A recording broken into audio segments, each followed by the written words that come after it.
Hey everyone, welcome to Practice Mock and welcome to today's class of Editorial Insight। तो कैसे हैं आप सभी?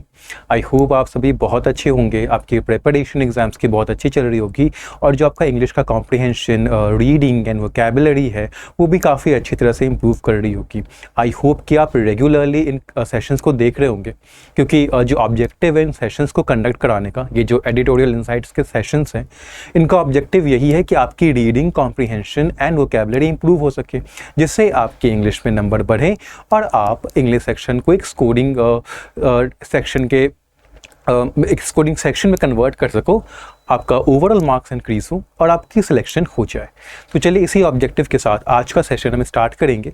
वेल स्टार्ट विद वोकैबुलरी, ठीक है, क्योंकि हमेशा हम पहले वोकैबुलरी डिस्कस करते हैं, फिर आर्टिकल डिस्कस करते हैं और फिर जब हम आर्टिकल को पढ़ चुके होते हैं, अंडरस्टैंड कर चुके होते हैं, समझ चुके होते हैं कि ऑथर हमसे क्या कहना चाह रहे हैं, कौन से फैक्ट्स, कौन सी इन्फॉर्मेशन ऑथर ने प्रेजेंट की है, टोन क्या है पैसेज का, फिर हम आरसी के क्वेश्चंस पे मूव ऑन करते हैं और उन्हें भी सॉल्व करते हैं। तो वोकैब से स्टार्ट करेंगे और जो पहला वर्ड है हमारा वो है ओवरड्यू। ये एक एडजेक्टिव है, ठीक है।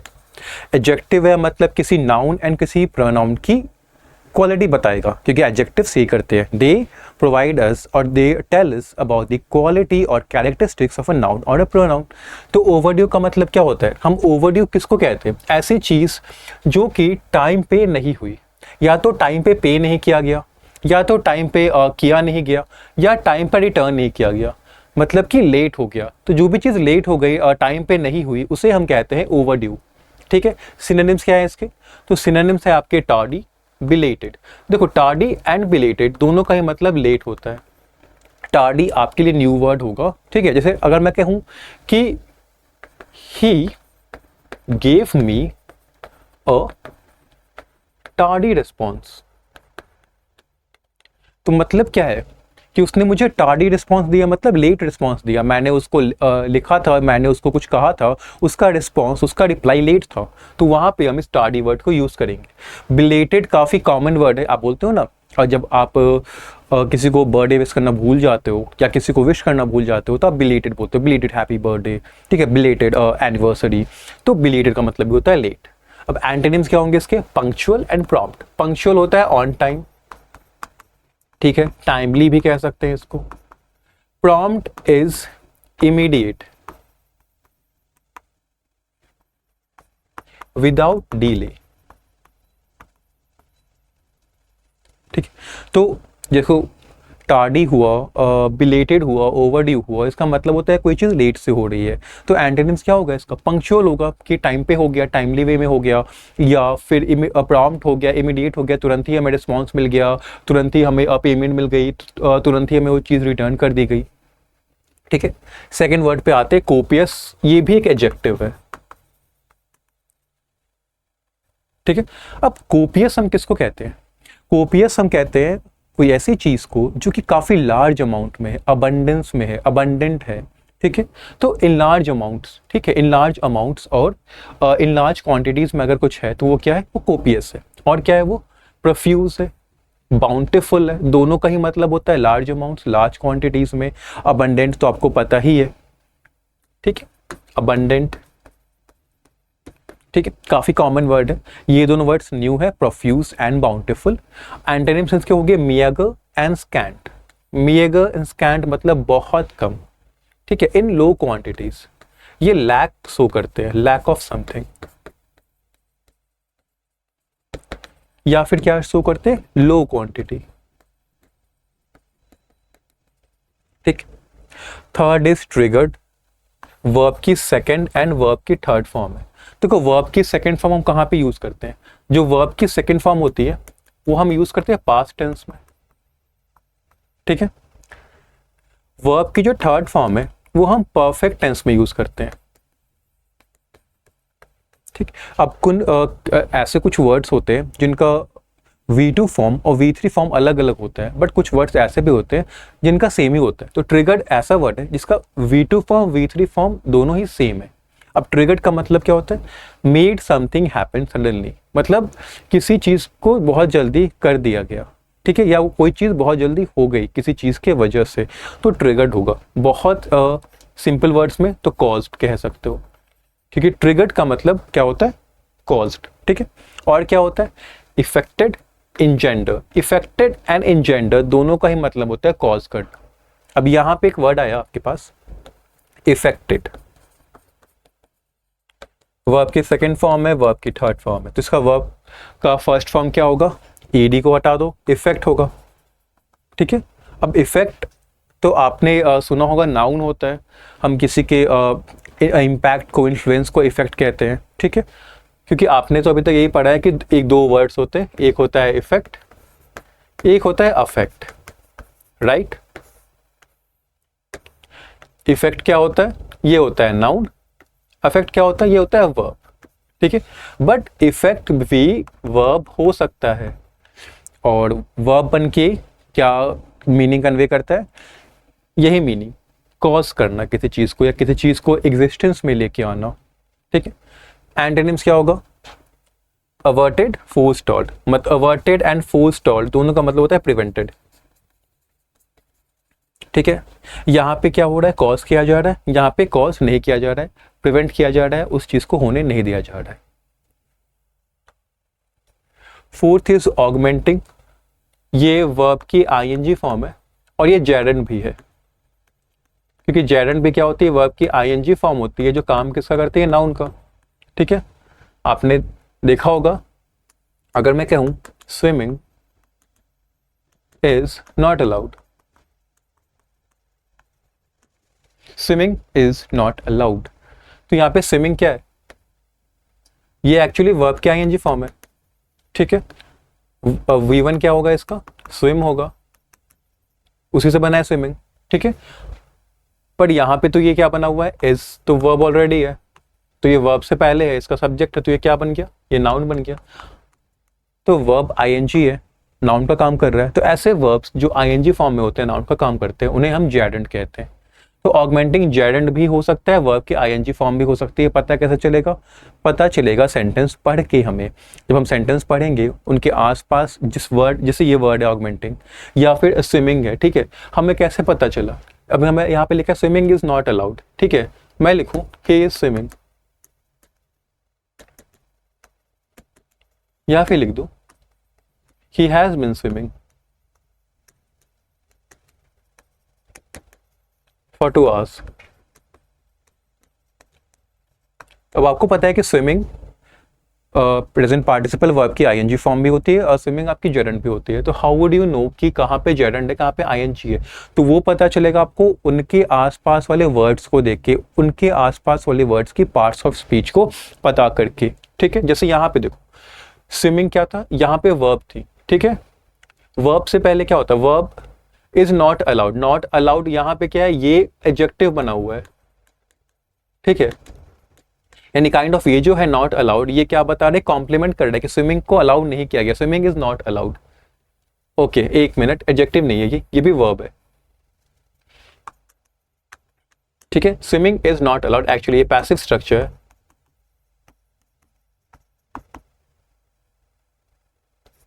ठीक है। पैसिव मतलब कि स्विमिंग इज नॉट अलाउड, मतलब किसी ने स्विमिंग को अलाउ नहीं किया है, ठीक है, क्योंकि एक्शन किसी और ने किया है, तो ये पैसिव स्ट्रक्चर हो गया, ठीक है। अब हमें पता कैसे चलेगा स्विमिंग यहाँ पे वर्ब है या फिर जेरेंड है, नाउन है, तो हम देंगे इससे, वर्ब है यहाँ पे मेन वर्ब, ठीक है, स्विमिंग इज नॉट अलाउड, ठीक है। तो इज नॉट अलाउड ये पूरा वर्ब फ्रेज हो गया। तो हमें पता है कि वर्ब बिना सब्जेक्ट के नहीं आती है, ठीक है, सही बात है। तो अब ये वर्ब है तो हमें सब्जेक्ट चाहिए, तो इसके अलावा कौन सा वर्ड है यहाँ पे, स्विमिंग है, तो यही सब्जेक्ट होगा। तो यहाँ से हमने पहचाना कि स्विमिंग सब्जेक्ट है, यानी नाउन है सॉरी, यानी कि जेरेंड है। बट यहाँ पे देखो, ही इज स्विमिंग, हाँ ही इज स्विमिंग, ठीक है, ये ही वर्ब है, इज वर्ब है, ठीक है। ही क्या है, सब्जेक्ट है। अब हमें पता है कि इज का ऑलरेडी वर्ब सब्जेक्ट यहाँ पे है, तो फिर ये क्या होगा, ये एक्शन बता रहा है ही का कि ही क्या कर रहा है, तो ये वर्ब की आईएनजी फॉर्म हो गई यहाँ पे। यहाँ पे भी देखो हैज बीन जो है, हैज बीन स्विमिंग, ये कौन सा ये है प्रेजेंट परफेक्ट कॉन्टिन्यूअस स्ट्रक्चर, ठीक है, he has been swimming for 2 hours। तो यहाँ पे भी देखो वर्ब का सब्जेक्ट ऑलरेडी है, तो फिर ये क्या, ये फिर वर्ब होगी, आईएनजी फॉर्म है। तो ऐसे पता करना है आपको, ठीक है, कि कहाँ पे वर्ब की आईएनजी फॉर्म है, कहाँ पे वो जेरेंड है। अब ऑगमेंटिंग का मतलब क्या होता है, तो ऑगमेंटिंग का मतलब होता है इंक्रीजिंग, इंक्रीज करना, किस में, आपके अमाउंट में, वैल्यू में, साइज में। किसी की अमाउंट में आपने इंक्रीज किया, किसी की वैल्यू में इंक्रीज हो गई, साइज में इंक्रीज हुआ, तो हम उसको कहते हैं ऑगमेंट हुआ। सिनोनिम्स बहुत ईजी हैं इसके, एक्सपैंड करना, इनहैंस करना। एक्सपैंडिंग भी इंक्रीज का सेंस दिखाता है स्पेशली अमाउंट में या फिर साइज में। इनहैंस जो होता है वो वैल्यू में इंक्रीज का साइज दिखाता है, वैल्यू में इंक्रीज दिखाता है, ठीक है। एंटोनिम्स क्या होगा, मॉडरेटिंग एंड कॉन्ट्रैक्टिंग। मॉडरेटिंग क्या होता है, लिमिटिंग, ठीक है। इस मतलब मॉडरेट कर रहे हो मतलब आप लिमिट कर रहे हो, उसको इंक्रीज करने नहीं दे रहे, ठीक है। कॉन्ट्रैक्टिंग मीन्स क्या होता है, डिमिनिशिंग कह सकते हैं, मतलब क्या होता है, रिड्यूसिंग, मतलब चीज रिड्यूस हो रही है, ठीक है, डिक्रीज हो रही है, इंक्रीज नहीं हो रही। फिफ्थ इज आपका इंडीवर, नाउन है। अब इंडीवर का मतलब क्या होता है, देखो इंडीवर होता है कोई भी एफर्ट किया गया, ट्राई किया गया, अटेम्प्ट किया गया, तो उस एफर्ट को, उस ट्राई को, उस अटेम्प्ट को हम इंडीवर कहते हैं। An attempt to do something, कुछ करने के लिए किसी ने अटेम्प्ट किया, किसी ने ट्राई किया, ठीक है, एफर्ट किया, तो उस एफर्ट को, अटेम्प्ट को, ट्राई को हम क्या कहेंगे, हम कहेंगे इंडीवर, ठीक है। स्पेशली समथिंग न्यू और डिफिकल्ट, मतलब ऐसी कोई चीज़ जो नई है, जो पहली बार की जा रही है, पहली बार अचीव करने की कोशिश की जा रही है, या डिफिकल्ट है, तो वहाँ पे हम कहते हैं एफर्ट। सिनोनिम्स क्या होंगे इसके, एफर्ट। अंडरटेकिंग भी होता है, अंडरटेकिंग मीन्स कोई आपने टास्क है, कोई रिस्पॉन्सिबिलिटी है कुछ अचीव करने के लिए, तो उसे भी हम उसका अंडरटेकिंग कहते हैं, और उसको हम उसका सिनोनिम भी कह सकते हैं इंडीवर का। एंटोनिम्स क्या होंगे, इनएक्शन, इनर्शिया, दोनों का ही मतलब होता है lack of action. Inaction तो वर्ड से ही समझ में आ रहा है कि एक्शन नहीं हो रहा है। इनर्शिया का ही मतलब होता है कि आप एक मतलब कोई एक्शन नहीं ले रहे हो, कोई एक्टिविटी नहीं कर रहे हो, कुछ करने का ट्राई नहीं कर रहे हो, you are just staying there doing nothing. Sixth is tailored, ठीक है, वर्ब की सेकेंड एंड थर्ड फॉर्म है। टेलर्ड क्या होता है, किसी चीज को टेलर करना। टेलर करने का मतलब क्या होता है, किसी चीज को पर्टिकुलर पर्पस या पर्टिकुलर पर्सन के लिए बनाना। अब जैसे आप टेलर के पास जाते हो, टेलर के पास क्यों जाते हो, क्योंकि आपको अपने साइज का क्लोथ्स चाहिए होता है, ठीक है। अब मार्केट में जाओगे, मॉल्स में जाओगे, तो वहाँ पे साइज पहले से ही होते हैं, कॉमन साइज होते हैं, एल है, एम है, ठीक है। अब मे बी आपको एम अच्छे से नहीं आ रहा है, एल बहुत बड़ा हो रहा है, एम आपको छोटा हो रहा है, तो आप क्या करते हो, आप टेलर के पास जाते हो, क्योंकि वो आपके स्पेसिफिक साइज को लेके बनाएगा, ठीक है। तो वैसे ही टेलर्ड मतलब होता है किसी पर्टिकुलर, किसी स्पेसिफिक पर्सन या पर्पस के लिए बनाना, ठीक है। सिनोनिम्स क्या होंगे इसके, अडेप्टेड एंड कस्टमाइज्ड। अडेप्टेड मतलब सिचुएशन के अकॉर्डिंग उसको चेंज किया गया है, ठीक है। टेलर में भी वही होता है, चेंज किया जाता है सिचुएशन के अकॉर्डिंग, पर्सन के अकॉर्डिंग, उसके रिक्वायरमेंट्स के अकॉर्डिंग। कस्टमाइज भी सेम मीनिंग कन्वे करेगा आपका, कि कस्टमाइज का मतलब होता है चेंजेस लाना, ठीक है, कि वो पर्टिकुलर सिचुएशन में अडेप्ट कर सके, इफेक्टिवली वर्क कर सके। एंटोनिम्स आपके कॉमन, जेनेरिक। कॉमन, जो कॉमन है सब में, जेनेरिक भी वही होता है जो सबके लिए कॉमन हो, ठीक है। पर्टिकुलर किसी के लिए नहीं बनाया गया कॉमन ने, तो हम उसको जेनेरिक भी कह सकते हैं।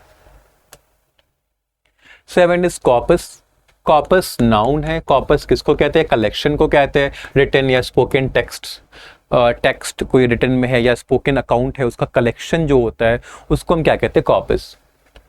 कंपाइलेशन भी कलेक्शन को कहते हैं, कंपेंडियम भी कलेक्शन को कहते हैं, जिसमें सब कुछ है, पूरा का पूरा चीज कलेक्ट करके रखा हुआ है, तो हम क्या कहेंगे, कॉपस कहेंगे, कंपाइलेशन कहेंगे, कंपेंडियम कहेंगे। एंटोनिम्स क्या है, फ्रैगमेंट एंड पार्ट। ये फ्रैगमेंट पार्ट एंटोनिम्स कैसे हो गए, फ्रैगमेंट का क्या मतलब होता है, एक पार्ट, एक हिस्सा। कंपाइलेशन, कंपेंडियम, कॉपस में क्या होता है, सब कुछ, मतलब सारे ही हिस्से होते हैं। तो फ्रैगमेंट एंड पार्ट इसके उस तरह से एंटोनिम है, क्योंकि ये इंडिविजुअलिटी शो कर रहे हैं, बट ये पूरा कलेक्शन शो कर रहा है, यानी कि आप कह सकते हो टोटलिटी, ठीक है। इसीलिए वर्ड्स आपस में सिनोनिम्स एंड एंटोनिम्स हैं। 8 इज इरेटिक, एडजेक्टिव है। इरेटिक मतलब विचित्र, अनयूजुअल, ऐसे मूव कर रहा है, ऐसे बिहेव कर रहा है जो कि रेगुलर नहीं है, सर्टेन नहीं है, एक्सपेक्टेड नहीं है, मतलब अनएक्सपेक्टेड वे में बिहेव कर रहा है, इरेगुलर वे में बिहेव कर रहा है, ठीक है, अनप्रिडिक्टेबल है, अनसर्टेन है, मूविंग और behaving in a way that is not regular, certain और एक्सपेक्टेड, तो उसको हम क्या कहेंगे, उसको हम कहेंगे इरेटिक। सिनोनिम्स क्या आएंगे इसके, वॉलेटाइल एंड फिकल। दोनों वर्ड्स काफी इंपॉर्टेंट है आपके एग्जाम के पॉइंट ऑफ व्यू से, और मतलब भी बिल्कुल सिमिलर है। वोलाटाइल क्या कहते हैं? जो कि अनएक्सपेक्टेडली चेंज हो जाए, ठीक है, जिस पे हम भरोसा नहीं कर सकते क्योंकि वो कभी भी चेंज हो सकता है। फिकल भी होता है, कभी भी चेंज हो सके। यहाँ पे भी देखो इरेटिक कोई चीज़ है तो हम उस पर डिपेंड तो नहीं कर पाएंगे, उस पर हम भरोसा तो नहीं कर पाएंगे। क्यों? क्योंकि वो रेगुलर है ही नहीं, तो हम उसके पैटर्न को, उसके बिहेवियर को प्रिडिक्ट नहीं कर सकते, ठीक है। अब एंटीनिम्स क्या होंगे? Consistent and stable. ये क्या दिखाता है? ये चीज़ दिखाती है सेमनेस। चीज़ें सेम है, समान है, हर फेज में, हर लेवल पे, हर सिचुएशन में सेम है, तो उसको हम कहते हैं कंसिस्टेंट एंड स्टेबल। तो ये दोनों वर्ड्स इसके एंटीनिम्स है। Ninth is इडियोसिंक्रेसीज। ये नाउन है, प्लूरल नाउन है क्योंकि IES लगा हुआ है। सिंगुलर क्या होगा इसका? इडियोसिंक्रेसी, ठीक है। अब इडियोसिंक्रेसीज क्या होते हैं? स्ट्रेंज और अनयूजुअल हैबिट्स। ऐसे हैबिट्स जो विचित्र हैं, स्ट्रेंज है, यूजुअल है, नॉर्मल हैबिट्स नहीं है, उनको हम कहते हैं इडियोसिंक्रेसीज। अब वैसे हैबिट्स हो सकते हैं strange, behaviour, way of behaving आपका स्ट्रेंज हो सकता है उस तरह से। फीचर, किसी की कैरेक्टरिस्टिक्स, किसी के ट्रेट्स हैं अजीब से, अनयूजुअल, तो उसको भी हम कहते हैं इडियोसिंक्रेसीज। सिनोनिम्स क्या होंगे इसके? Peculiarities and quirks. दोनों का ये मतलब होता है स्ट्रेंज हैबिट्स, स्ट्रेंज बिहेवियर या strange characteristics. Antonyms normality, usualness. Normality मतलब चीजें नॉर्मल नहीं, स्ट्रेंज नहीं है, चीजें यूजुअल है, डिफरेंट नहीं है, ठीक है। अब आते हैं फ्रेजल वर्ब्स पे। पहला है सिफ्ट थ्रू। सिफ्ट थ्रू का मतलब क्या होता है? अच्छे से एग्जामिन करना, अच्छे से सर्च करना, फाइंड आउट करना। To examine all parts of something. Tap into. Tap into का मतलब होता है किसी चीज को इस तरह से यूज करना कि वो इफेक्टिव वे में यूज हो और अच्छे रिजल्ट डिलीवर करे। To manage to use something in a way that brings good results, ठीक है। मैनेज करना किसी चीज को यूज करने का किस तरह से, इस तरह से कि अच्छे रिजल्ट्स आ सके। 12 इज होन्स इनटू। होन्स इनटू का मतलब होता है फोकस करना अपना अटेंशन किसी चीज पे। होन्स इनटू समथिंग मतलब उस चीज पे आप अपना अटेंशन फोकस कर रहे हो। Convergent with. अब कन्वर्जेंट विथ क्या होता है? कन्वर्जेंट मतलब कि फेमिलियर है विथ किसी चीज से, मतलब फेमिलियर है, सब कुछ जानता है, बहुत कुछ जानता है उस चीज के बारे में, तो उसको हम कहेंगे कन्वर्जेंट विथ। एक ईडियम है वुड डू वेल टू। अब हम कब कहते हैं किसी को वुड डू वेल टू? जब हम ये कहना चाहते हैं कि वो पर्सन किसी स्पेसिफिक टास्क या एक्शन को करने से बेनिफिट में रहेगा। सॉरी। तो अगर हम कह रहे हैं किसी को कि he would do well to और फिर कुछ लिख रहे हैं एक्शन, का मतलब क्या हो जाएगा कि अगर वो पर्सन वो स्पेसिफिक एक्शन, वो स्पेसिफिक टास्क करता है तो उसके लिए बेटर है, ठीक है। वो बेनिफिट करेगा, उसके लिए बेटर है, ठीक है। प्रूडेंट है मतलब क्या होता है? वाइज, उसके लिए वाइज होगा, ठीक है, कि वो उस काम को करे। तो ये ओके सॉरी, एक जार्गन भी है कटिंग एज, ठीक है। मोस्टली टेक्नोलॉजी के लिए यूज होता है। अगर हम कहते हैं कोई टेक्नोलॉजी कटिंग एज है, कोई गैजेट में जो टेक्नोलॉजी यूज हुई है कटिंग एज हुई है, मतलब कि हाईली एडवांस्ड है, इनोवेटिव है, पायनियरिंग है। हाईली एडवांस्ड है मतलब उससे उसके ऊपर कोई नहीं है। इनोवेटिव मतलब यूनिक है। पायनियरिंग मतलब कि उसने ऐसा कुछ किया है जो पहली बार हुआ है, मतलब इतना वो एडवांस्ड है, उतना एडवांस पहले कुछ नहीं रहा, तो उसको हम कहेंगे कटिंग एज। अब हम आते हैं आर्टिकल पे, ठीक है। आर्टिकल किस पे है? To make India more climate resilient, India meteorological departments upgrade is necessary. यानी कि इंडिया को क्लाइमेट रिजिलियंट बनाने के ऊपर है कि कैसे इंडिया मीटियोरोलॉजिकल डिपार्टमेंट को अपग्रेड की जरूरत है, ठीक है। तो ये टाइटल है, ये छोटा सा डिस्क्रिप्शन है आपका आर्टिकल का, ये आपका फर्स्ट पैराग्राफ है। अब यहाँ पे आप पहले तो वीडियो को पॉज करोगे और खुद से ये पैराग्राफ पढ़ोगे, ठीक है। ये सेकंड पैराग्राफ, ये है लास्ट पैराग्राफ। अब यहां से आरसी के क्वेश्चन स्टार्ट हो रहे हैं। अब आपने खुद से पढ़ लिया है तो एक बार आप खुद से ट्राई करो इन क्वेश्चंस को करने का, ठीक है। आई बिलीव कि मोस्ट ऑफ द जो हमारे स्टूडेंट्स हैं वो क्वेश्चंस को कर पाएंगे अगर उन्होंने अच्छे से पढ़ा है आर्टिकल और उन्होंने पहले के सेशंस किए हैं, ठीक। तो ये सेकंड क्वेश्चन है एंड ये लास्ट क्वेश्चन है। चलो आते हैं आर्टिकल पे। क्या कह रहा है? To make India more climate resilient,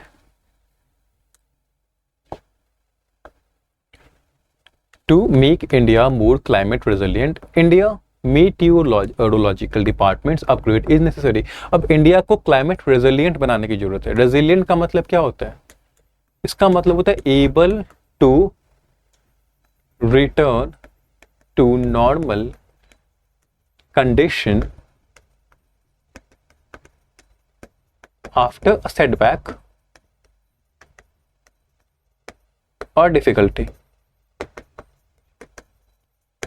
अगर हम किसी को कहते हैं कि वो चीज़ रेजिलिएंट है, वो पर्सन रेजिलिएंट है, मतलब अगर कोई डिफ़िकल्टी आती है, कोई सेटबैक आता है, कोई फेलियर आता है, तो वो बहुत जल्दी रिकवर कर लेता है, बहुत जल्दी वापस से उठ खड़ा होता है और काम करना स्टार्ट कर देता है। तो अगर हम कह रहे हैं कि इंडिया को मोर क्लाइमेट रेजिलिएंट बनाने की ज़रूरत है, तो इसका मतलब क्या है कि इंडिया में अगर क्लाइमेट रिलेटेड डिज़ास्टर्स आते हैं तो इंडिया बहुत जल्दी रिकवर कर ले, बहुत जल्दी डील कर ले उससे। और इसके लिए क्या ज़रूरत है कि इंडिया मीटियोरोलॉजिकल डिपार्टमेंट को अपग्रेड की ज़रूरत है। Mainstream information on erratic weather would also require training a cadre of communicators। mainstreaming information मतलब mainstreaming का मतलब क्या होता है कि सारे लोगों तक पहुंचाना। mainstream का मतलब क्या होता है कि जो चीज़ पॉपुलर है, mainstream सब लोगों को पता है उसके बारे में। तो अगर हम मेन स्ट्रीम कर रहे हैं इन्फॉर्मेशन, मतलब इन्फॉर्मेशन सब लोगों तक पहुंचा रहे हैं, तो मेन स्ट्रीमिंग इन्फॉर्मेशन है, इन्फॉर्मेशन सब लोगों को पहुंचाना। किस पे इन्फॉर्मेशन? इरेटिक वेदर पे, ठीक है। मतलब वेदर कैसा? इरेटिक है, स्ट्रेंज है, अनयूजुअल है। तो उस वेदर पे इंफॉर्मेशन पहुंचाने के लिए क्या जरूरत है? ट्रेनिंग की जरूरत है। किसको? अ कैडरे ऑफ कम्युनिकेटर्स। एक कैडरे मतलब एक ग्रुप, कम्युनिकेटर्स का ग्रुप को ट्रेन करने की जरूरत है। अब किस तरह के कम्युनिकेटर्स चाहिए हमें? ऐसे कम्युनिकेटर जो कन्वर्जेंट हो, फेमिलियर हो, किससे? लोकल इकोनॉमिक एंड कल्चरल इडियोसिंक्रेसीज से। मतलब लोकल का मतलब क्या है कि लाइक स्टेट लेवल हो गया, सिटी लेवल हो गया, विलेज लेवल हो गया, डिस्ट्रिक्ट लेवल हो गया, तो उस लेवल पे वो फेमिलियर है जितने भी इडियोसिंक्रेसीज है, मतलब उस स्ट्रीट की, उस स्टेट की, डिस्ट्रिक्ट की जो भी यूनिक कैरेक्टरिस्टिक्स है, इकोनॉमिक कैरेक्टरिस्टिक्स है, कल्चरल कैरेक्टरिस्टिक्स हैं, उससे वो फेमिलियर है, ठीक है। और उनको ट्रेन करने की जरूरत है क्योंकि वही पहुंचाएंगे इंफॉर्मेशन इरेटिक वेदर पे सबको। The information will need to be disseminated, ठीक है। तो information will need to be disseminated to the most vulnerable. Disseminated का मतलब क्या होता है? इसका मतलब होता है कि सर्कुलेट करना, सर्कुलेटेड, या फिर एक तो सर्कुलेटेड होता है, इसका मतलब एक होता है स्प्रेड, ठीक है। तो सर्कुलेटेड हो गया और क्या हो गया? स्प्रेड हो गया। मतलब कि जो इंफॉर्मेशन है, जो यहाँ से जो इंफॉर्मेशन आता है, उसको स्प्रेड करने की, पहुंचाने की जरूरत है। कहाँ पे? मोस्ट वल्नरेबल, जो सबसे वल्नरेबल है, मतलब कि जो लोग सबसे ज़्यादा, जिनकी चांसेस ज़्यादा है वेदर, इस तरह के वेदर से अफेक्ट होने की, उन तक पहुंचाने की ज़रूरत है, ठीक है। यहाँ पे देखो द मोस्ट वल्नरेबल, ये वल्नरेबल क्या है? एडजेक्टिव है, ठीक है। हमें पता है कि एडजेक्टिव का तो हमेशा नाउन आता है, क्योंकि एडजेक्टिव नाउन साथ में हो सकते हैं, क्योंकि एडजेक्टिव नाउन को ही मॉडिफाई करता है। क्या हमें यहाँ पे नाउन दिख रहा है? नहीं दिख रहा है। क्यों नहीं दिख रहा है? क्योंकि द लगा हुआ है, ठीक है। अगर हम कह रहे हैं कि द वल्नरेबल, ठीक है, मोस्ट को भी छोड़ दो, क्योंकि मोस्ट जो है ना, ये बता रहा है कि ये डिग्री बता रहा है, हाईएस्ट डिग्री बता रहा है वल्नरेबल की, ठीक है। तो अभी मोस्ट को रहने दो। द वल्नरेबल का मतलब क्या है? अगर हम कहते हैं वल्नरेबल पॉपुलेशन, ठीक है, इसके आगे भी हम द लगा सकते हैं, द नहीं भी लगा सकते बोलने के लिए। तो यहाँ पे वल्नरेबल क्या है? एडजेक्टिव है। हाँ, ये पॉपुलेशन क्या है? नाउन है। तो हमें पता है कि एडजेक्टिव की जरूरत पड़ती है। अगर एडजेक्टिव लिखा है हमने तो नाउन की जरूरत पड़ती है, बिना नाउन के एडजेक्टिव नहीं आ सकता। तो अगर हम यहाँ पे लिख रहे हैं द वल्नरेबल और आगे कुछ नहीं लिखा है, तो यहाँ पे नाउन की जरूरत क्यों नहीं पड़ रही है? वो इसलिए क्योंकि ये भी एक कंस्ट्रक्शन होता है द प्लस एडजेक्टिव का, ठीक है। ये नाउन का ही रोल प्ले करता है। कैसा नाउन? कलेक्टिव नाउन का।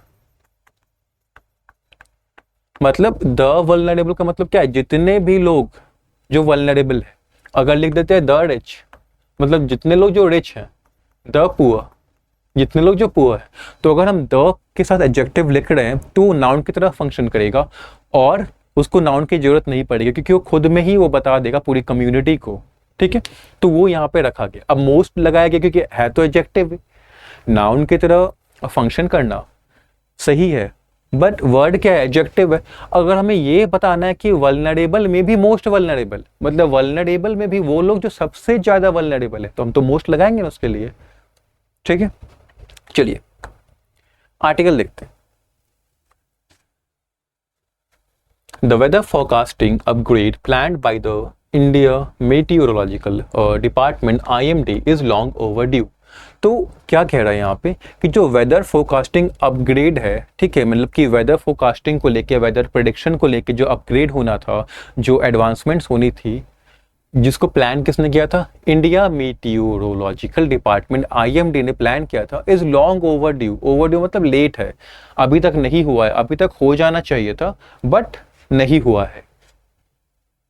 In the past 10 years, the IMD's ability to make long-range predictions over broad regions has improved appreciably. ठीक है, पिछले 10 सालों की अगर बात करें, in the past 10 years, the IMD's ability, IMD की जो ability है क्या करने की, to make long-range predictions over broad region, मतलब कि लंबे रेंज की prediction, मतलब कि बताना कि एक पूरे लंबे टाइम में क्या क्या होने वाला है वेदर को लेके, वो प्रिडिक्शन करना, वो जो एबिलिटी है IMD की, ठीक है, वो इम्प्रूव हुई है।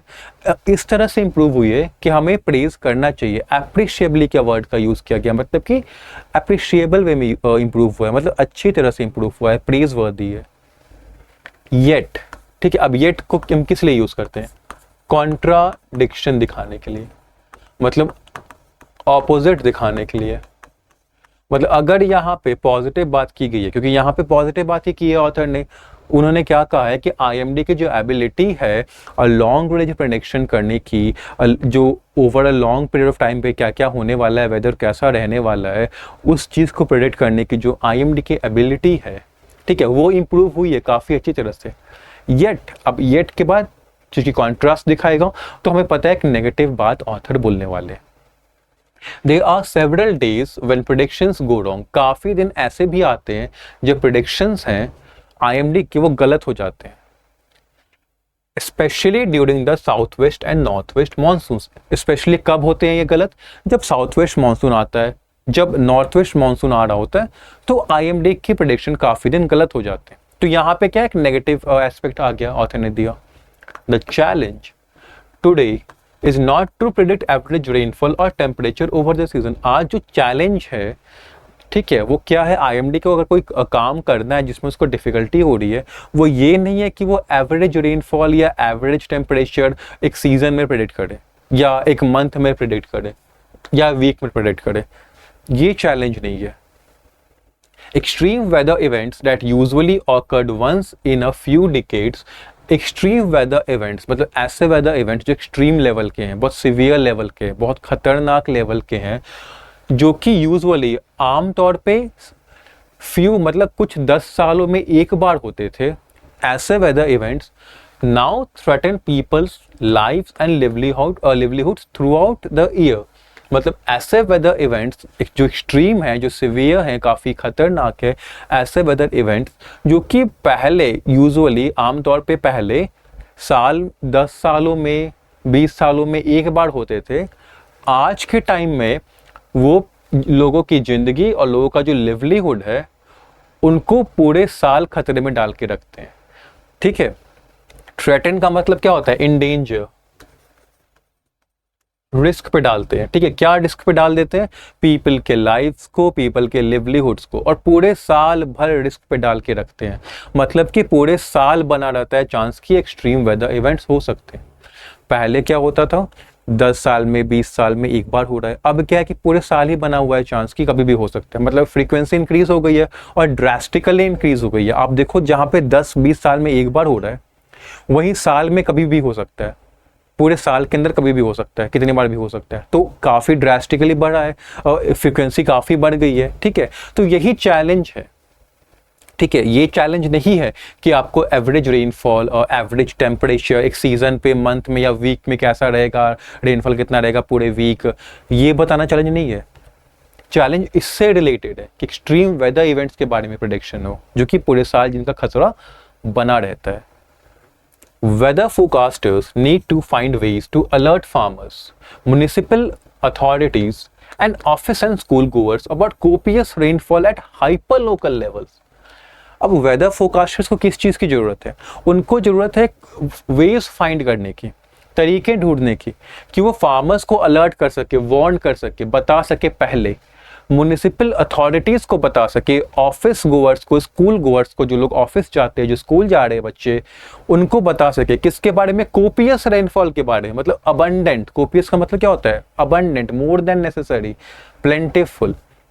ठीक है, तो बहुत ज़्यादा जो वर्षा हो जाती है, ठीक है, जिससे प्रॉब्लम्स होता है फार्मर्स को, म्युनिसिपल अथॉरिटीज़ को and office and school goers को, उन वो प्रिडिक्ट करने की ज़रूरत है। ठीक है, कहाँ पे? हाइपर लोकल लेवल्स पे।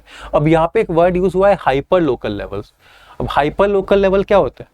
मतलब कि नेशनल लेवल पे नहीं, स्टेट लेवल पे नहीं, डिस्ट्रिक्ट लेवल पे, टाउन लेवल पे, मतलब कि एकदम फंडामेंटल जो लेवल होता है ना, जो सबसे नीचे का, जैसे नेबरहुड में कैसा आने वाला है, टाउन में, पर्टिकुलर डिस्ट्रिक्ट में आने वाला है कि नहीं, तो उस लेवल पे, छोटे छोटे लेवल पे, छोटे से छोटे लेवल पे अलर्ट करने की जरूरत है। क्लाइमेट इंड्यूस्ड वैगरीज, ठीक है, क्लाइमेट इंड्यूस्ड मतलब, इंड्यूस्ड का मतलब होता है कॉज। ठीक है, तो ऐसे वैगरीज, वैगरीज का मतलब क्या होता है?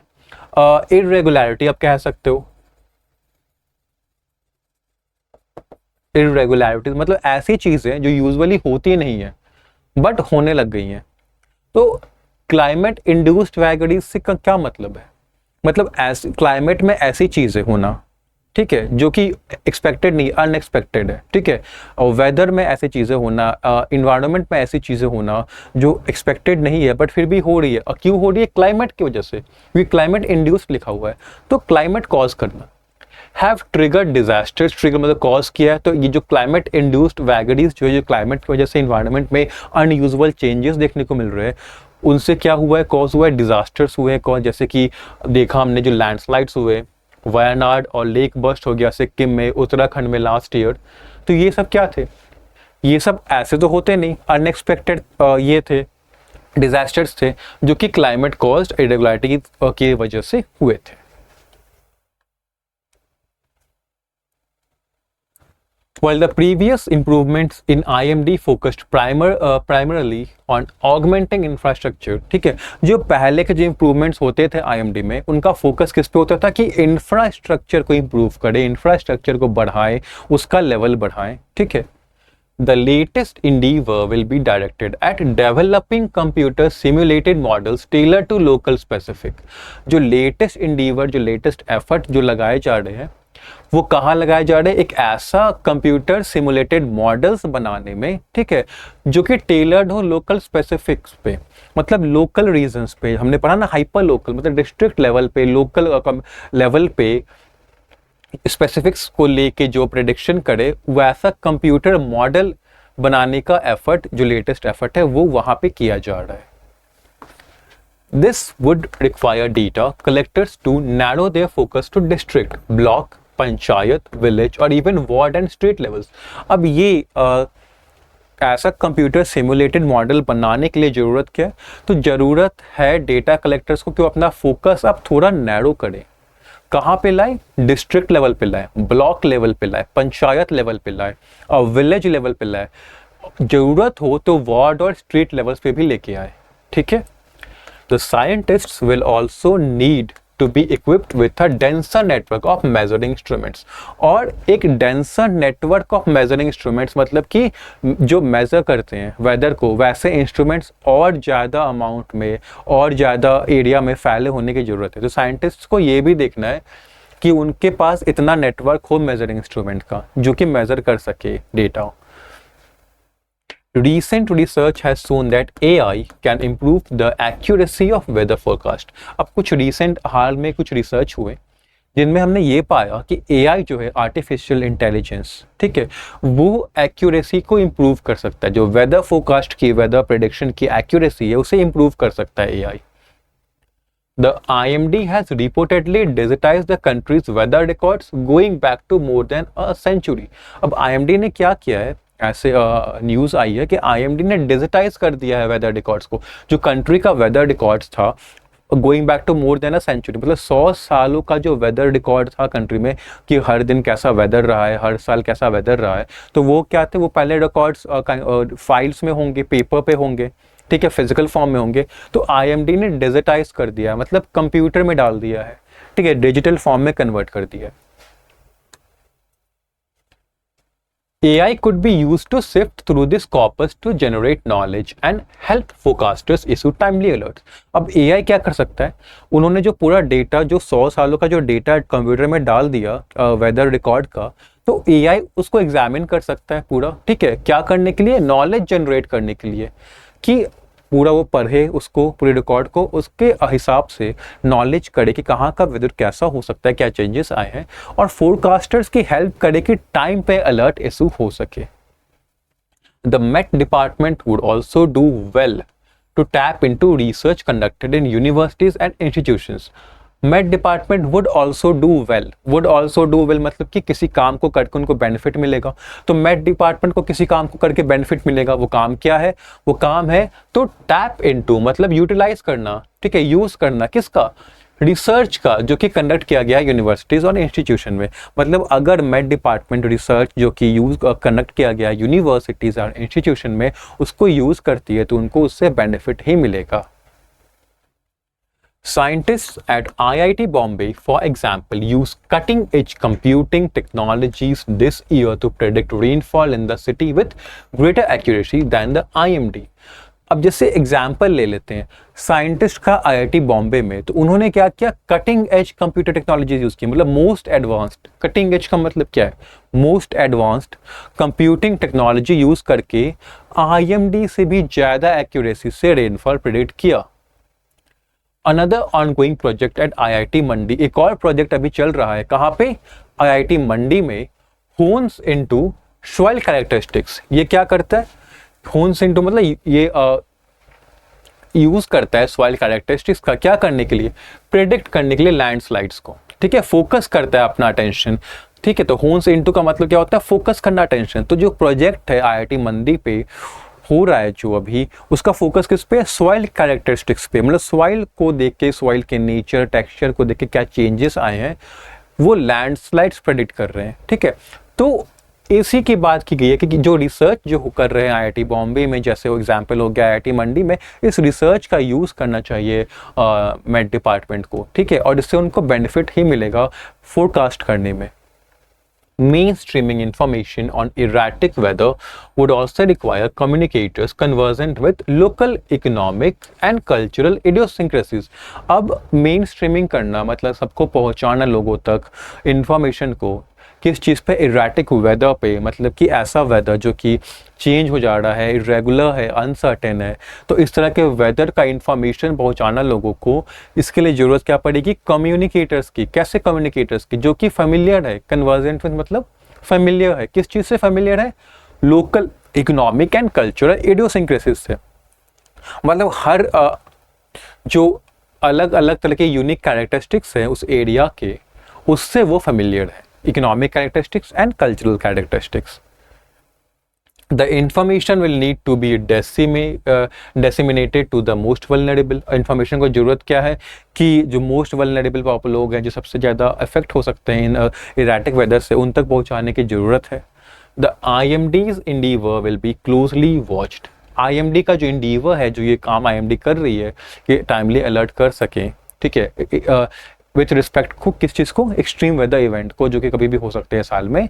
तो ये चीज़ क्लोजली वॉच, मतलब इस पर नज़र रखी जाएगी कि हाँ कितना प्रोग्रेस हो रहा है, क्या हुआ, ठीक। तो ये था आपका पूरा आर्टिकल, ठीक है।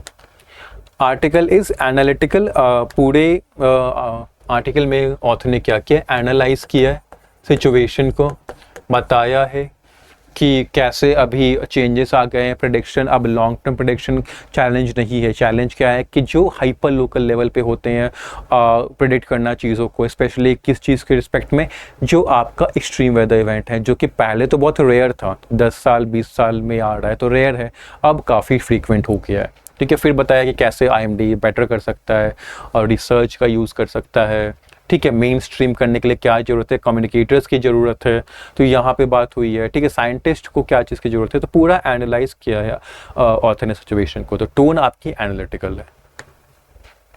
अब आते हैं आरसी क्वेश्चंस पे। आई होप कि मोस्ट ऑफ द क्वेश्चन जो आपने खुद से किए होंगे तो आपके सही होंगे।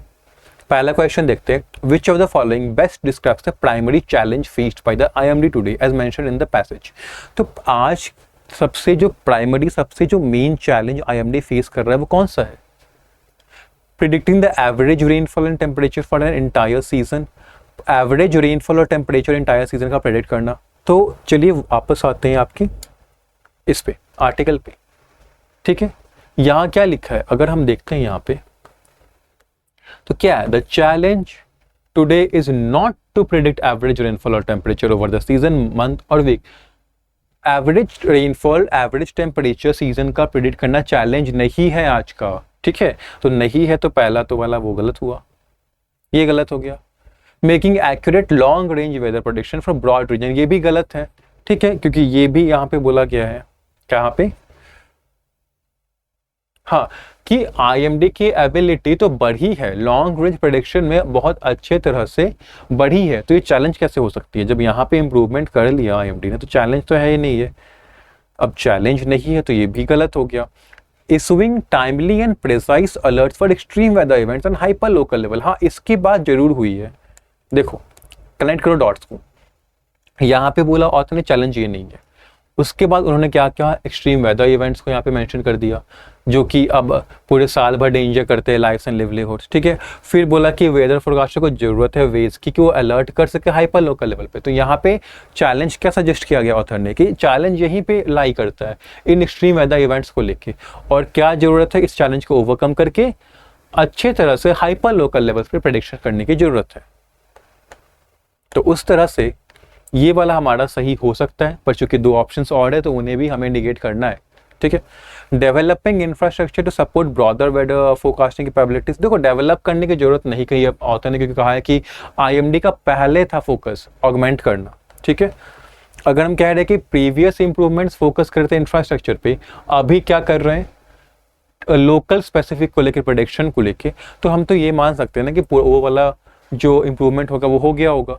तो जो इंप्रूवमेंट हो गया है तो फिर उस पर तो फोकस ही नहीं है अभी, तो फोकस नहीं तो चैलेंज कैसे हो सकता है फिर, वो तो गलत हो गया।